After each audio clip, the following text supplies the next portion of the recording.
Bubba Wallace here from 2311 Racing. Funny thing about being fast, you end up waiting a lot.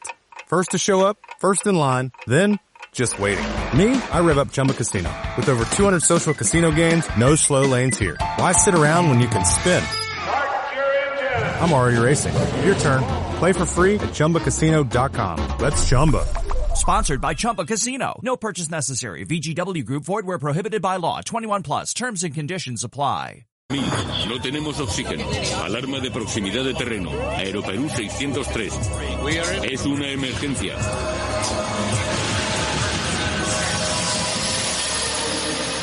Esta es una historia verídica. Las reconstrucciones de los hechos están basadas en una transcripción original de un control de tráfico aéreo. Debe tratarse de una de las historias de aviones más sorprendentes de todos los tiempos, y todavía cuesta creerla. Un avión lleno de pasajeros fuera de control a 5.182 metros de altitud, y él con el piloto enganchado fuera del aparato. En la cabina, 3 aterrados auxiliares de vuelo le sujetan por las piernas. Mayday, Mayday, Mayday. A los mandos del aparato, un joven copiloto lucha por conseguir llevar el avión al aeropuerto más cercano. Mayday, Mayday, Mayday. Las vidas de los 87 pasajeros y la tripulación penden de un hilo. Muchas personas pasan su vida pensando, esto nunca me sucederá a mí, pero saben que sí les puede pasar. Lo sabía, Dios. Sabía que iba a morir. Este extraño accidente puso a prueba los límites de la supervivencia humana, y la investigación posterior no solo aireó los errores que había detrás, sino que también llevó a idear nuevos modos de evitarlos. Catástrofes aéreas. Explosión en la cabina.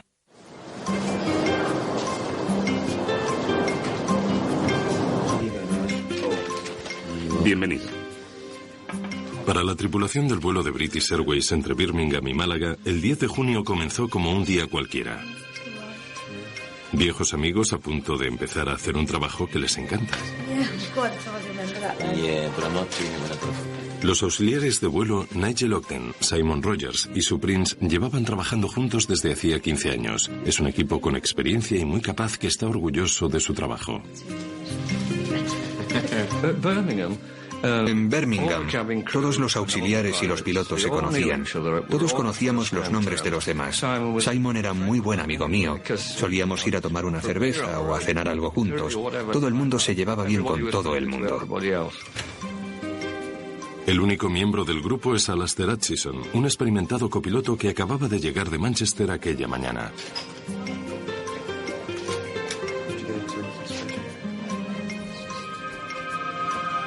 Alastair, buenos días.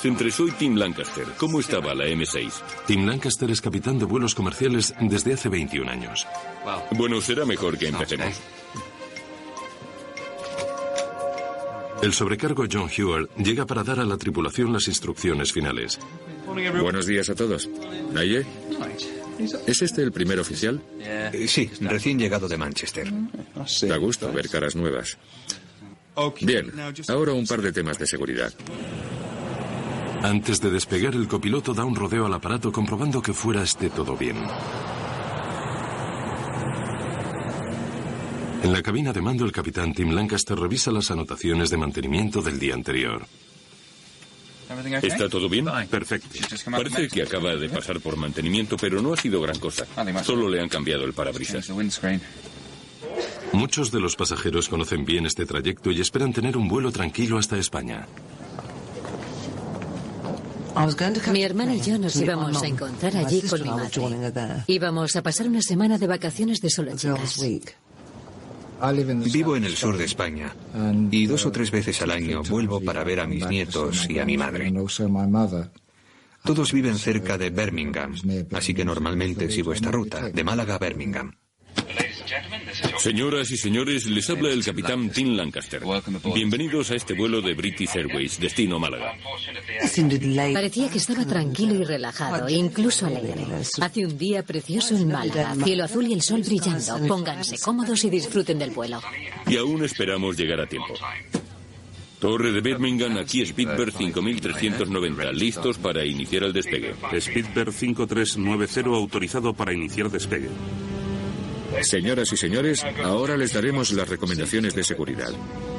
Esta información es importante. Por favor, presten atención. Autorizado para iniciar motores. Iniciando el número 2. Las salidas de emergencia se encuentran a ambos lados del aparato. Entonces el auxiliar muestra dónde están las salidas de emergencia. Y por supuesto nadie miraba. Había un hombre con aire despreocupado que iba leyendo el Times. Nadie prestaba atención porque todo el mundo ha volado alguna vez. Y claro, no hay por qué hacer caso.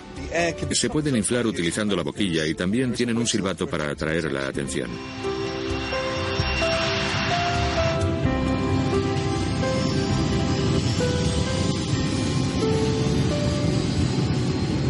knots. 80 nudos.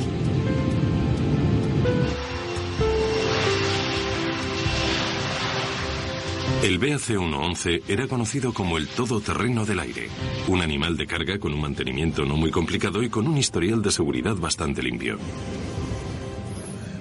Con 43 toneladas de peso, este casco presurizado transporta 81 pasajeros y 6 tripulantes. Ahora asciende a los 7.010 metros de altitud. En solo 2 horas deberían estar en España.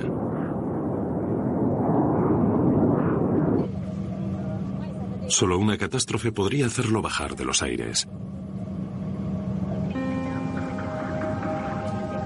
A los 2 minutos de haber comenzado la ascensión, los pilotos ponen el piloto automático.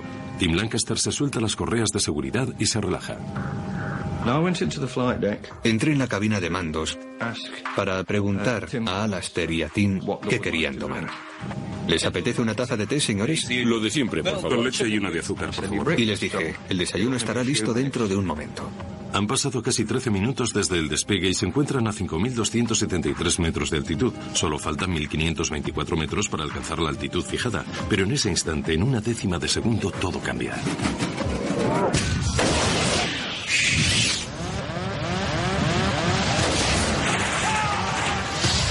Con una gran explosión, el parabrisas del capitán desaparece en el aire. Casi inmediatamente se forma una niebla blanca. Una especie de explosión realmente intensa de esas que te golpean en el estómago y te hacen temblar el cuerpo.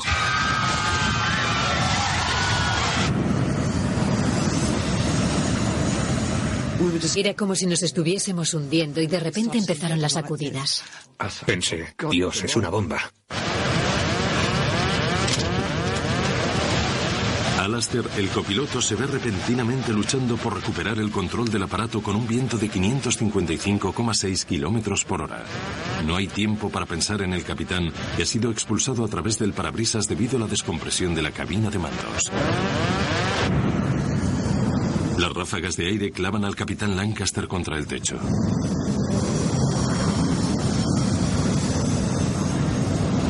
Dentro sus piernas han empujado la palanca hacia adelante, desconectando el piloto automático y lanzando el avión hacia el abismo.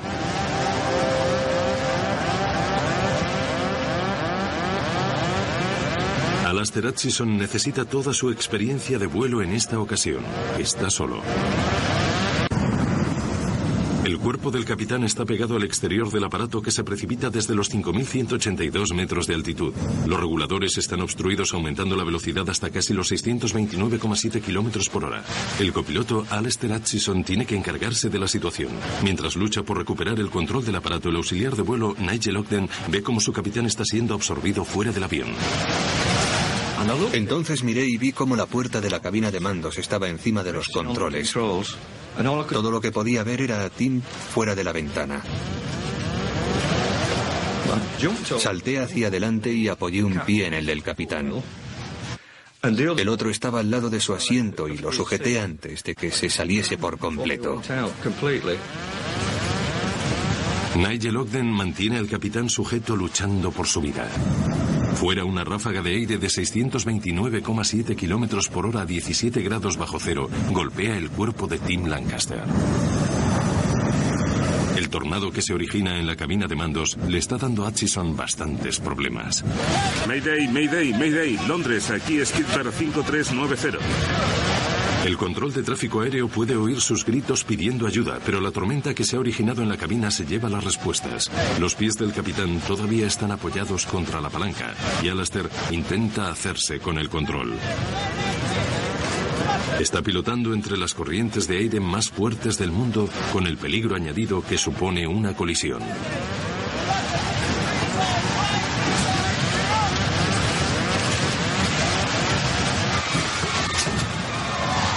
Desde la cabina de pasajeros, el sobrecargo John Heward ve el caos que se está produciendo en la cabina de mandos y hace lo que puede para ayudar.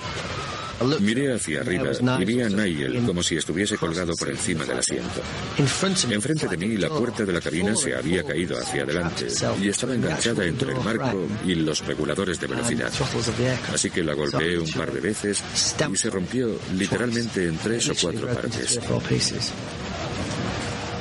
Detrás, en una de las paredes de la cabina de control, hay un asiento extra para los que quieren venir a ver cómo volamos o lo que sea. Y pensé, bueno, si meto el brazo entre el cinturón de seguridad, puedo sujetarlos a los dos y por lo menos tendremos un punto de sujeción dentro del avión.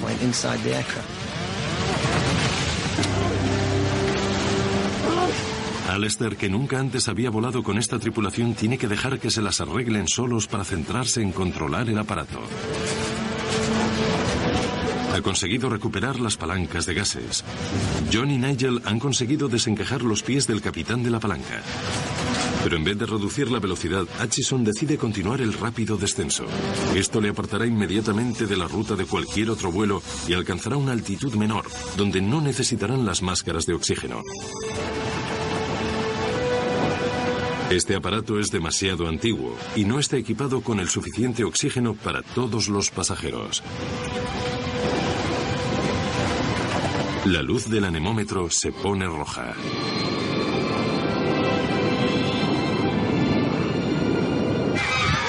Posición de emergencia. Las manos cubriendo la cabeza, todos en posición de emergencia. Abróchense los En la cabina de pasajeros, los otros 2 auxiliares, Sue Prince y Simon Rogers, intentan preparar a los pasajeros para lo que en el peor de los casos será un aterrizaje de emergencia. BA 5390, Mayday, Mayday, Mayday, emergencia, despresurización.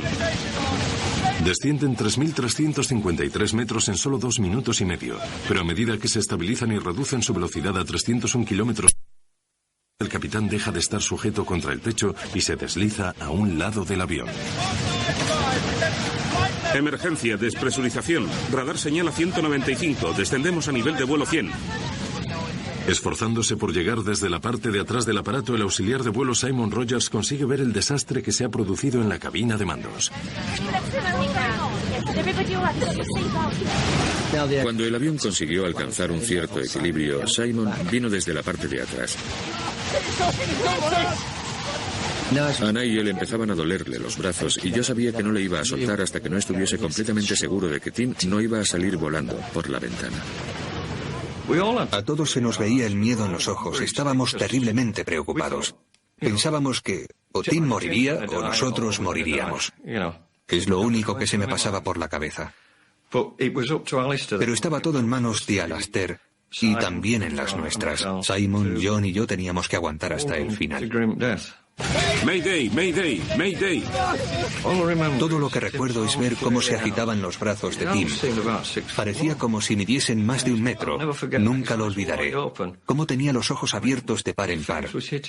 Tenía la cara pegada contra la ventanilla lateral, pero ni siquiera pestañeaba. Le dije a John, creo que está muerto. Creo que está muerto. Tú y Simon vais a tener que aguantar. Yo ya no puedo más. No siento los brazos. Decidimos poner a Simon. Le dije a Simon, siéntate en ese asiento y átate a él.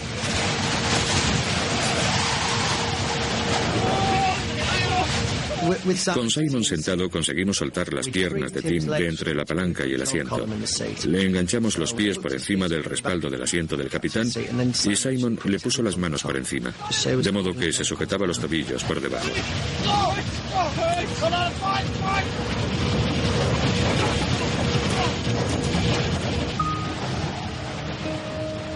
Simon y Alistair tienen que hacer frente a una de las decisiones más difíciles de su vida.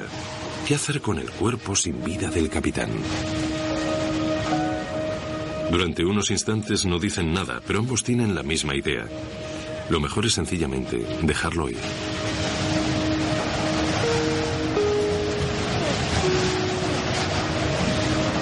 No.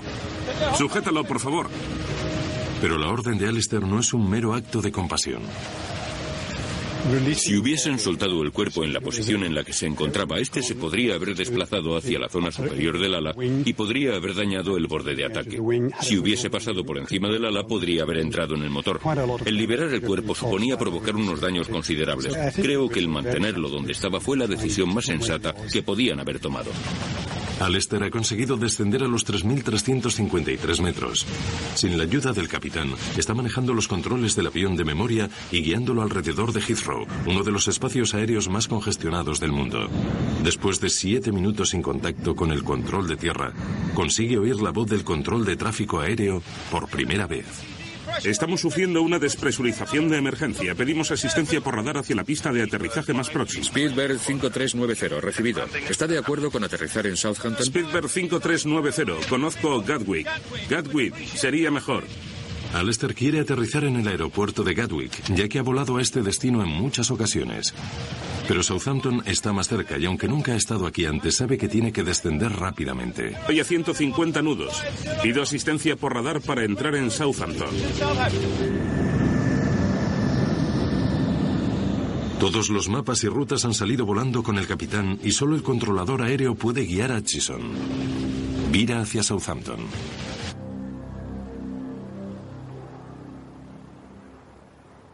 Southampton, aquí Spielberg 5390, ¿me recibe? Spielberg 5390. Buenos días. Identificado por el radar de Londres a 6 millas al oeste del aeropuerto de Southampton. ¿Cuál es su... Southampton. Para guiarme hacia la pista, por favor. Al hablar se podía oír en su voz lo nervioso que estaba. Se notaba que estaba sufriendo una gran presión. ¿Cuántos pasajeros tiene a bordo? Tenemos 84 pasajeros, señor. Y creo que esos serán todos hasta que hayamos aterrizado. Recibido. Nos han avisado de que se trata de una despresurización. ¿Es ese el único problema? Negativo. El capitán está medio fuera del aparato. Creo que está muerto. Recibido. Cuando me lo estaba contando, tuve la sensación de que lo decía sin poder creérselo. Porque esas cosas no pasan. Ya sabes, es una de esas cosas que ves en las películas, pero nunca suceden en la vida real. Se te ponen los pelos de punta y te recorre un escalofrío de arriba a abajo. Sientes un escalofrío por la espalda y piensas, no está pasando. Pero sí, es real. El auxiliar de vuelo le está sujetando, pero pide un equipo de emergencia para el capitán. Creo que está muerto. Recibido. Es una emergencia importante, un 111. Randall se pone en contacto con los servicios de emergencia en cuanto tiene oportunidad. No sé cuántos pasajeros hay, pero se lo diré pronto.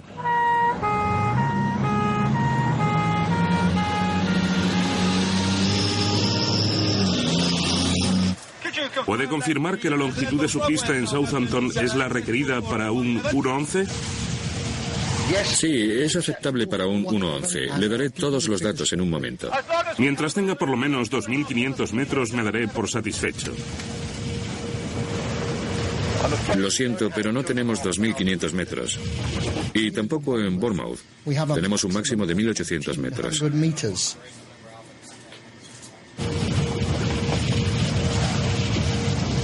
$5390. Está bien.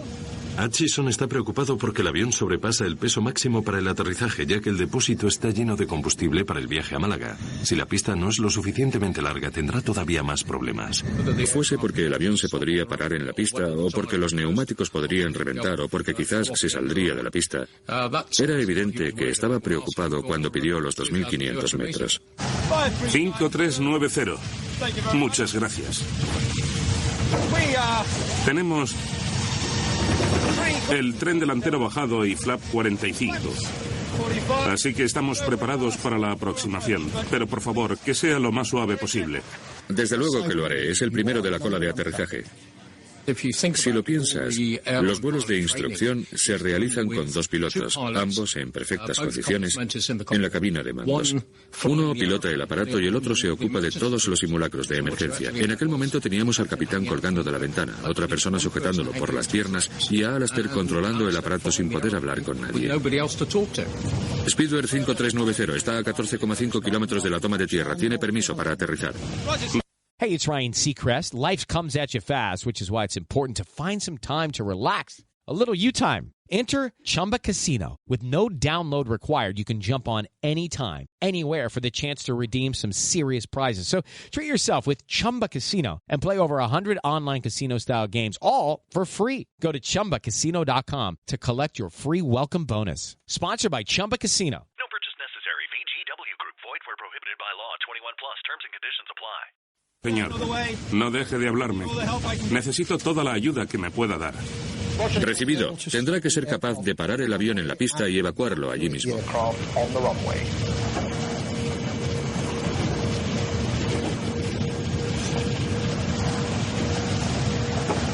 No tiene que darnos explicaciones salvo que se las pidamos. No pararemos de hablarle durante todo el aterrizaje, pero no dude en interrumpirnos si lo necesita.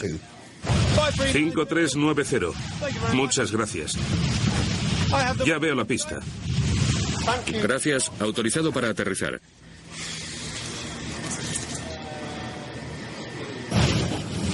...32 minutos después del despegue con 81 pasajeros, el depósito casi lleno de combustible y con el capitán que ha salido volando por el parabrisas, Alastair Hutchison inicia el aterrizaje más difícil de toda su vida.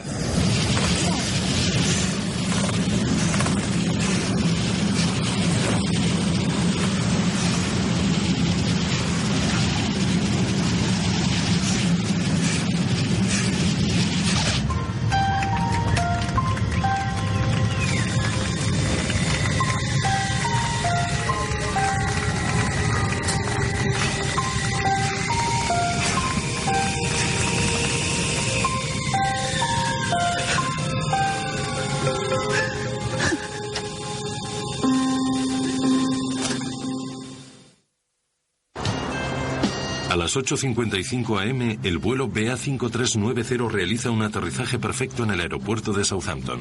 Inmediatamente después, los vehículos de emergencia rodean el avión. Los bomberos liberan el cuerpo del capitán y dejan salir a los pasajeros y a los tripulantes.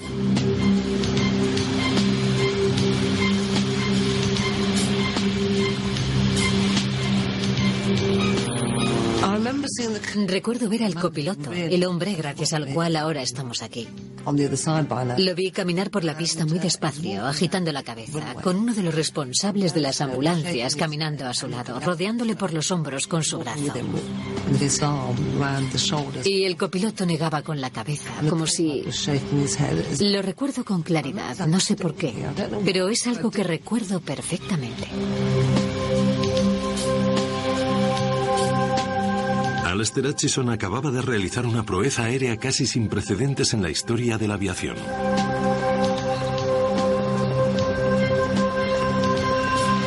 Había tenido que pilotar el avión sin su capitán, quien había sufrido una tensión física a la que muy pocos hubieran sobrevivido.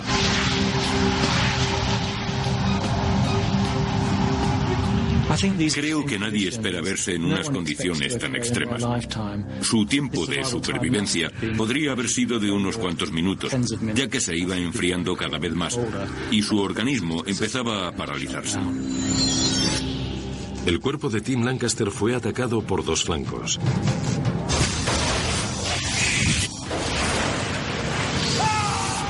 Por un lado, la violencia física que sufrió su cuerpo al ser expulsado del avión, y por otro, el frío extremo y la falta de oxígeno a 5.182 metros de altitud.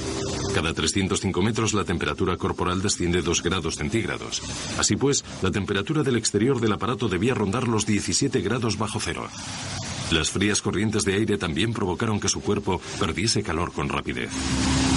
Se habría deslizado primero a un estado de semi-inconsciencia y luego a la inconsciencia. A medida que su temperatura corporal fuese cayendo, habría terminado muriendo debido al frío excesivo. A pesar del traumatismo sufrido por el cuerpo del capitán Lancaster, la historia todavía iba a sufrir otra vuelta de tuerca. Solo he estado aquí una vez, hace 10 o 15 años. En los alrededores de Oxfordshire, John Hewer y Nigel Ogden visitan a uno de los miembros de la tripulación con el que compartieron aquella experiencia tan terrible. Ahí está. Hola, chicos. John, encantado de verte. ¿Qué tal va? Me alegra verte. Nige, pasad. El capitán de aquel funesto vuelo, Tim Lancaster, sobrevivió de algún modo a esta aterradora ordalía. No hubo víctimas mortales en el vuelo BA 5390.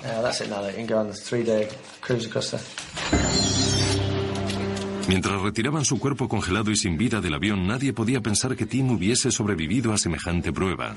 Pero sorprendentemente, poco a poco fue emergiendo de la terrible aventura. Tim, ¿me oyes?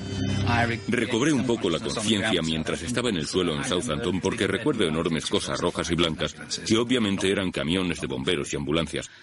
No recuerdo ni caras ni palabras. Mis siguientes pensamientos lúcidos los tuve en el hospital de Southampton. En los días siguientes, en aquel estado de semi-inconsciencia, todas las piezas fueron encajando. Las fui juntando hasta que pude ver la imagen completa y entonces comprendí lo que había pasado.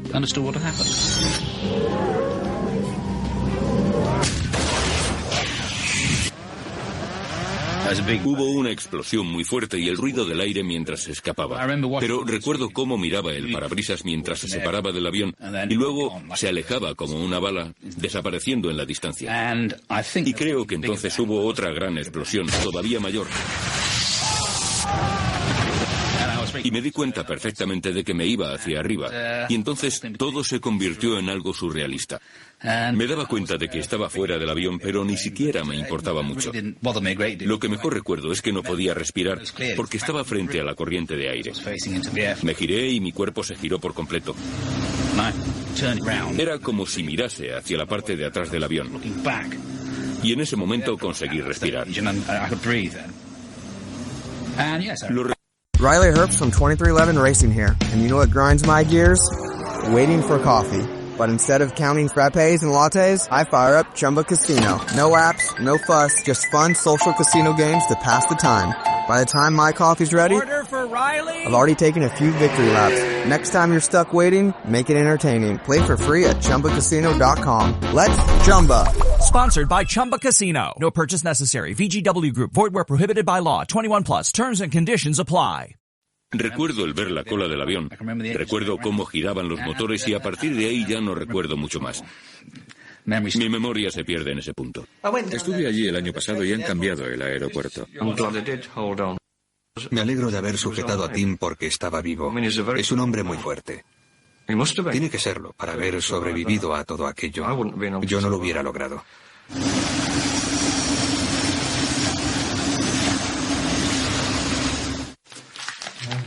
Es terrible. Sí, lo es. La historia de supervivencia de Tim casi se podría considerar un milagro. Se había salvado de la muerte por cuestión de minutos. Al pilotar el avión, Alistair Hutchison le salvó la vida. Su rapidez de reflejos al llevar el avión de vuelta a tierra en solo 22 minutos salvó a Lancaster de morir. Por pura casualidad, los traumatismos físicos que había sufrido eran limitados. Una fractura en el brazo y la muñeca izquierda, el pulgar izquierdo roto, algunas heridas, síntomas de congelación y estado de shock. Sorprendentemente, en 5 meses Tim Lancaster se había recuperado por completo y estaba volando de nuevo. Speedbird 5390, Mayday, Mayday. Desde luego, el capitán no fue el único que pasó por esta aterradora experiencia. Luchar con los controles mientras un tornado arrasa la cabina de mandos es algo que los pilotos comerciales no aprenden en las academias.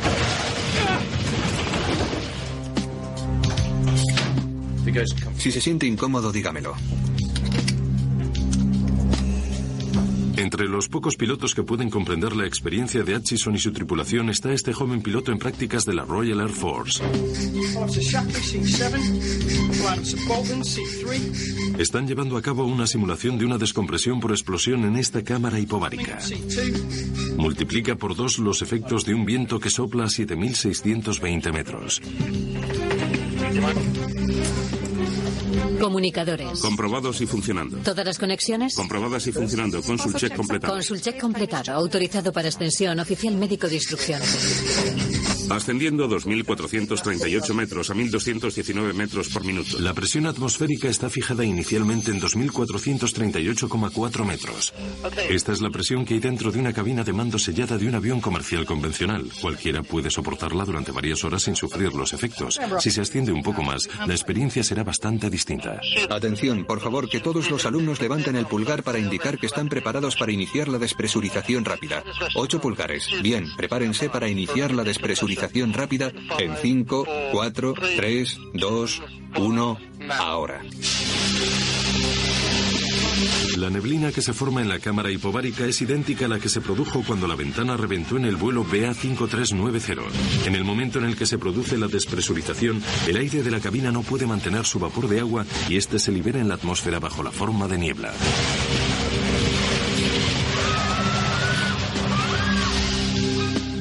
La altitud de la cámara está estabilizada en 7.620 metros. El high hall está en marcha. Pueden comenzar el entrenamiento hipóxico. Bien hecho. Voy a comenzar el entrenamiento con los alumnos 7 y 8. Confirmado 7 y 8. Una vez que la niebla ha desaparecido, se empieza a notar la falta de oxígeno. Perfecto. Empiezan a copiar estas imágenes en el margen derecho. Al no tener oxígeno, al principio vemos cómo se reduce su rapidez de reacción y también observamos alteraciones de la personalidad. Algo similar a lo causado por una intoxicación etílica. Mira lo feos que son tus compañeros. Fíjate bien a ver si se vuelven más guapos durante la hipoxia. Vemos cómo los alumnos ejecutan cada vez peor las órdenes. Sus pensamientos se ralentizan y su velocidad de reacción es cada vez más lenta, hasta que empiezan a mostrar lapsos de concentración y se deslizan hacia la inconsciencia y finalmente hacia la muerte si no se restablece el suministro de oxígeno. La sangre deja de transportar tanto oxígeno. En lo que consiste todo esto es en experimentar los síntomas a nivel personal y en que los demás observen esos síntomas.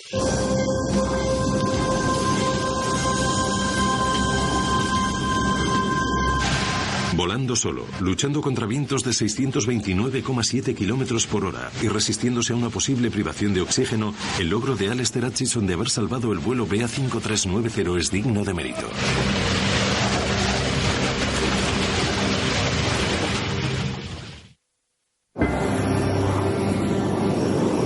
Mientras la crisis se estaba desarrollando, los inspectores de accidentes ya se apresuraban hacia Southampton para encontrar una explicación.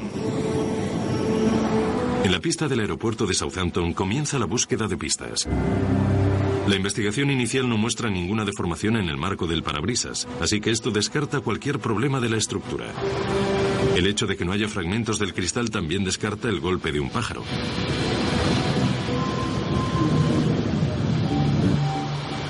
Stuart Cullen, investigador jefe de la rama de investigación de accidentes aéreos, tiene mucho trabajo por delante. El parabrisas había desaparecido. Había algo de sangre alrededor y algunos arañazos y abolladuras en el fuselaje, como si la ventana lo hubiese rozado. Y eso era todo, aparte de papeles tirados por todo el interior. Una de las primeras pistas con las que cuenta viene del registro de mantenimiento que se ha recuperado del avión. Sabe que el aparato había sido puesto a punto el día anterior y que se había cambiado el parabrisas. En primer lugar, se dirige al hangar de mantenimiento de la British Airways en Birmingham. Quería averiguar exactamente lo que había sucedido al avión antes de que despegase. Pensé que tenía que hablar con el encargado de mantenimiento que había reparado la ventana. Hola, soy del AAIB y este es mi compañero. He venido para intentar averiguar qué es lo que sucedió durante aquel turno y cómo pasó todo.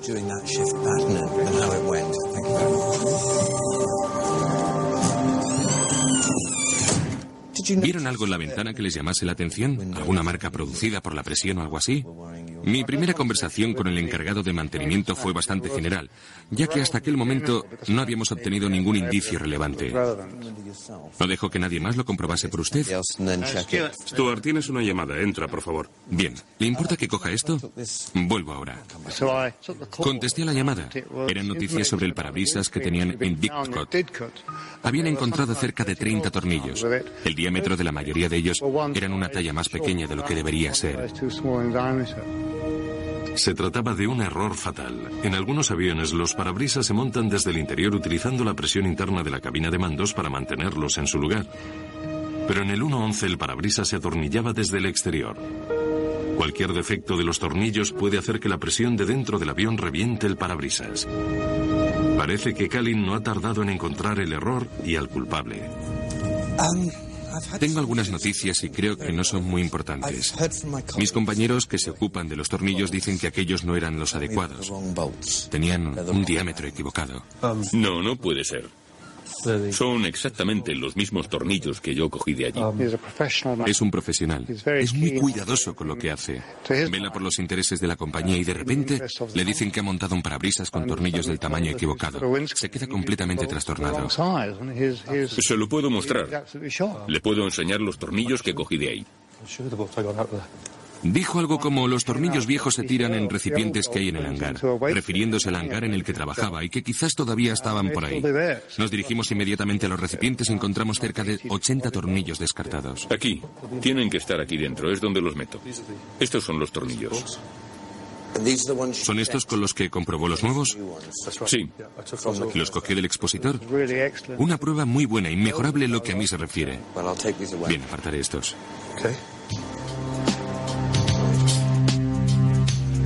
Al contrastar el manual de mantenimiento con lo que le había dicho el encargado, Calin inmediatamente ve clara la primera parte de lo que ha sucedido.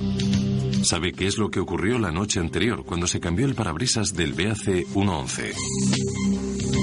Repasamos uno por uno todos los pasos que se habían dado y nos dimos cuenta de que había cerca de 13 anomalías en todo el proceso anterior al montaje de los tornillos. Si se hubiesen fijado en algunos de ellos, la secuencia de errores no habría continuado y el accidente no se habría producido.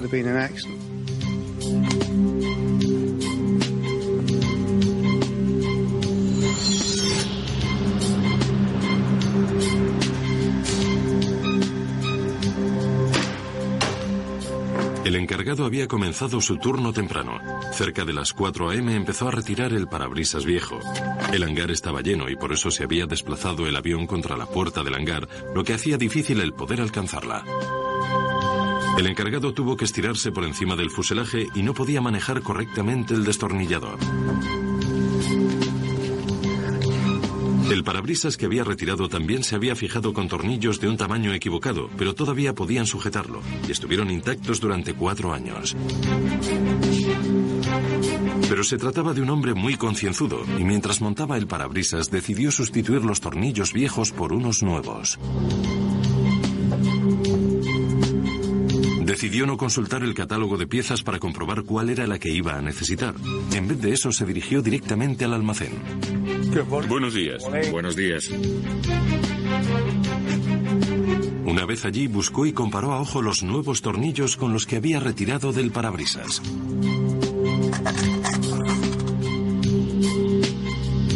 Comparó bien y encontró unos cuantos tornillos nuevos exactamente iguales en un cajón. Necesito 90 del 7. Estoy con un parabrisas de un 1.11 y necesito tornillos nuevos. Los del 1.11 son del 8. No, estos son del 7. Este lo acabo de sacar y es del 7. De todos modos, no tenemos ninguno del 7. Bueno, lo intentaré en el almacén. El hombre del almacén sabía qué tornillos necesitaba el encargado, pero este decidió no hacer caso a su comentario. En vez de eso, se dirigió hacia el otro lado del aeropuerto para buscar otros tornillos. Eran cerca de las 5:15 de la mañana. En un oscuro rincón del hangar siguió buscando unos tornillos nuevos idénticos a los que había retirado del avión. Pero su suerte se perdió entre la penumbra. Pensó que eran los correctos, pero no fue así. Eran unas centésimas menores de los que necesitaba.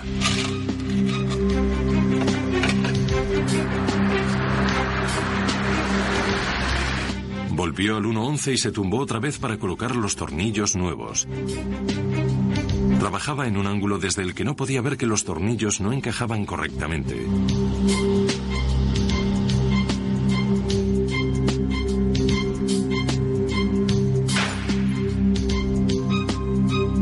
Cuando salió de su turno a las 6 de la mañana había conseguido acabar su trabajo a tiempo. El avión estaba listo para dejarlo en manos del capitán Lancaster y su tripulación. Pero en realidad lo que dejaba atrás era un desastre a punto de desencadenarse. A la mañana siguiente el 1.11 se encontraba a 5.273 metros.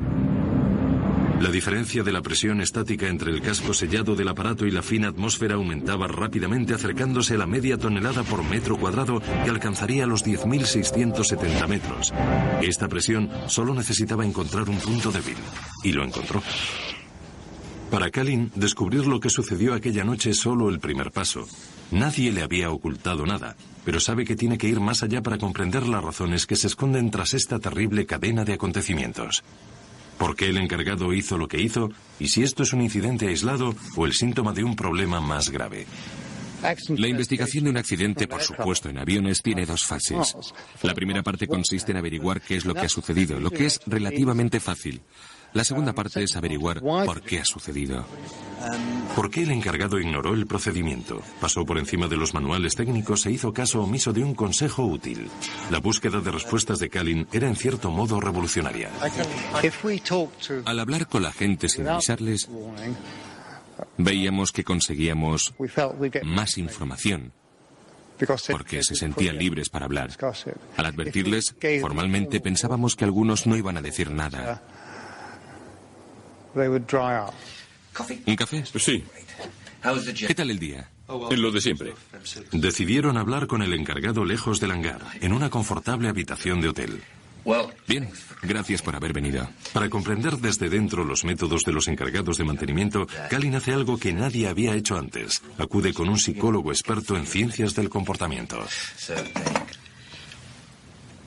¿Normalmente está el avión en el hangar cuando hace eso? Antes se recurría a los psicólogos para intentar analizar el por qué los pilotos cometían errores cuando se encontraban bajo presión. Es una disciplina conocida como factores humanos, pero en 1990 el recurrir a esto en temas de ingeniería era algo desconocido. Quería enfocarlo desde lo que realmente es el terreno de la psicología. Esperaba darle más confianza. Queríamos que viese que intentábamos ser todavía más accesibles y que pretendíamos llegar al fondo de aquel asunto. Cuando saca los tornillos, ¿va directamente al catálogo de piezas o...? Normalmente no. Si saco un par de tuercas y son las mismas, las cojo directamente del expositor. Bien, cree que es mejor hacerlo a ojo. En ese caso era más fácil hacerlo así, con los tornillos que había sacado. Sí, porque eran los mismos tornillos que había cogido. Iba a meter otros iguales, no había ninguna diferencia. Y si había salido bien otras veces, esta vez también serían los adecuados. Sí, solo era cambiarlos por otros iguales. Y además había volado. Estábamos horrorizados por el hecho de que admitiesen aquello ante nosotros, porque al fin y al cabo era una visita oficial, entre comillas, e incluso estaban algo orgullosos de lo que decían. Pensamos que esas prácticas eran algo corriente y lo habían mantenido en secreto.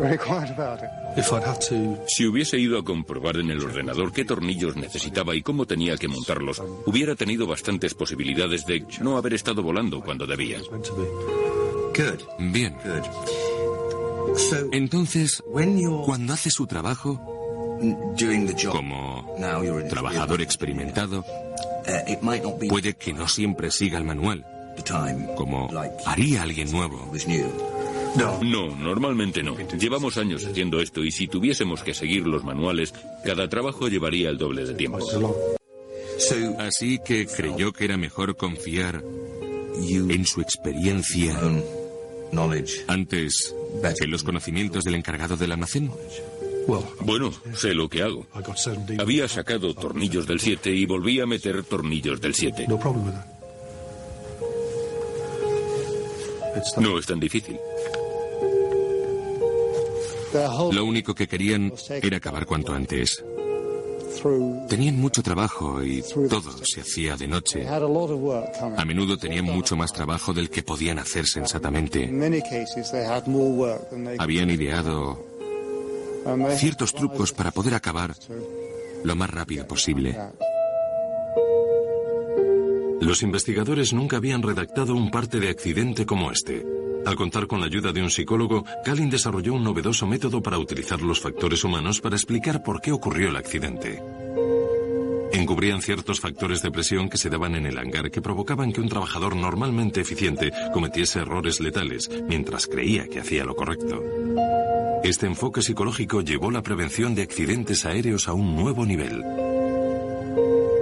Como consecuencia de esta investigación, puede que otros no tengan que pasar por la misma terrible experiencia.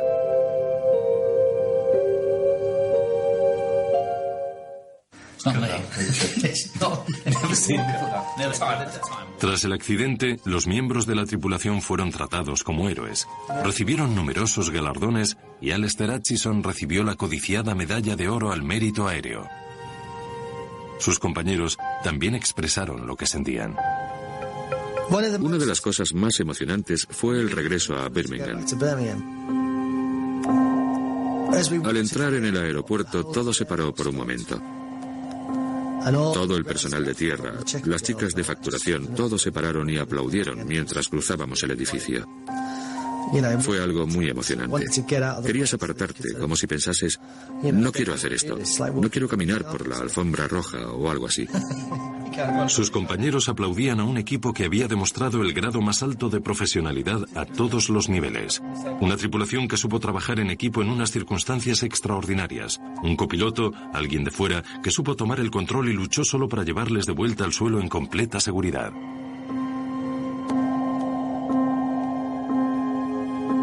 Tim Lancaster comenzó a volar de nuevo con la British Airways solo 5 meses después del accidente. Ahora ha dejado esa compañía, pero le sigue gustando tanto volar que ahora trabaja con otra aerolínea.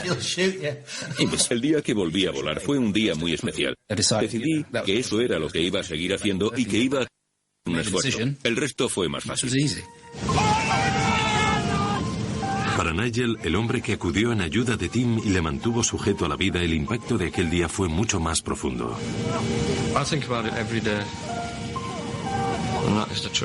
Todos los días recuerdo lo que pasó.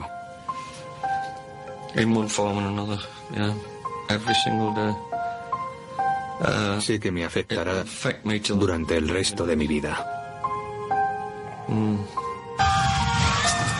Nigel, al igual que Simon y Sue, ya no vuela, pero John Hewer todavía sigue con British Airways como sobrecargo, pero tampoco se ha librado de los recuerdos de aquel día. Trajeron otro aparato de British Aerospace, a donde yo trabajaba en Birmingham. Desgraciadamente, el cristal también estaba montado desde el exterior, y el interior de la cabina de mandos era idéntico. Me senté y volví a recordarlo todo. Debido a eso he vuelto a trabajar en Heathrow y piloto vuelos de larga distancia porque esos aparatos son completamente distintos del 1 a 11. Alister Hutchison, que todavía vuela con la British Airways, decidió no tomar parte en este reportaje. Cada miembro de la tripulación recordará la experiencia de diferentes maneras, pero todos comparten la misma idea. Aquel día no salieron sus números. Tim lo ha explicado muy bien. Nuestros nombres estaban en la lista, pero estábamos entre los primeros. Creo que tiene razón.